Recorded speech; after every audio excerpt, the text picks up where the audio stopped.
दिवस जुन्या फाटक्याने बाप कसा जत्रात फिरायचा, आपल्या सुखाची चिंता सदा मनात करायचा.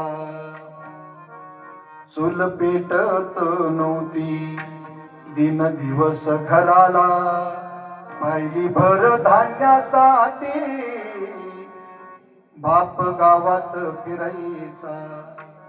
बाप मनात झुरायचा लग्न लेकीच करीन, हुंड्या भांड्यासाठी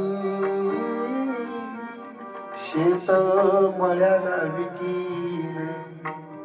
असा कनवाळू बाप कसा सोडून या गेला, त्याच्या लेकरांचा जीव कसा वनवासी झाला, कसा वनवासी झाला. बाप असतो ताईचे भाऊ खालपचे.